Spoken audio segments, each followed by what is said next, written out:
This is RadioOnFire.com. Yours truly, Don McKay, in here. Thank you for joining me. Now, we are broadcasting from the Radio on Fire studios in Baltimore, Maryland.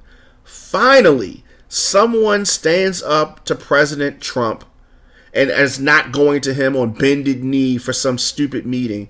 The Mexican president has canceled their proposed meeting and their scheduled meeting over the border wall plans.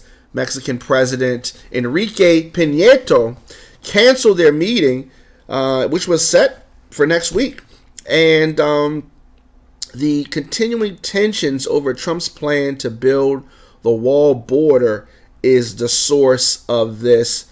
Now, this morning, we have informed the White House that I will not be attending meeting scheduled for next Tuesday with the President. Peña Nieto tweeted, I mean, Twitter has got to be the way that everything is communicated, because that's just how Trump rolls. And the thing about it is that, of course, they were well aware that Trump wanted to build the wall. And there's nothing wrong with Trump building the wall.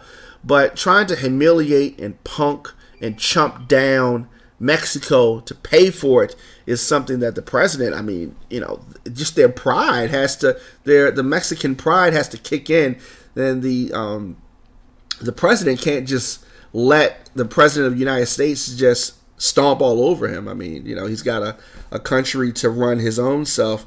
But the two presidents have been feuding over the wall, and more specifically, who will pay for it. Trump cited that the $10 billion estimate, and it's probably going to be more than $15 billion. Trump also tweeted early Thursday that it would be better to skip the meeting if Peña Nieto continued to insist that Mexico was not going to pay for the wall. We cannot force the country to pay for the wall. Now, we can acquire the funds from other places, and that's something that could possibly happen. But they're talking about taxing Mexican imports, which would raise the prices of these goods here in America, which would probably cause people to maybe not buy them.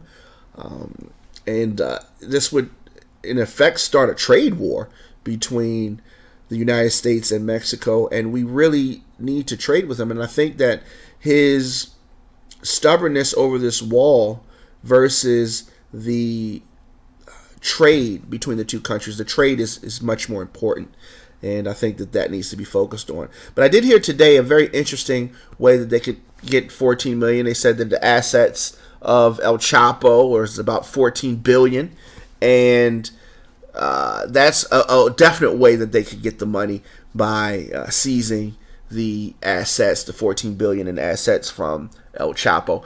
But I applaud Mexico for standing up. I think that President Trump has got to roll back some of the stuff that he said, and if he wants to build a wall, which is nothing wrong with him wanting to build a wall, but it seems to me very strange that you can get $15 billion to put up this wall, but we can't fix some of the things that are more pressing for us. And this wall is a I don't know, it's like a 19th century solution to a current problem. That's just not how.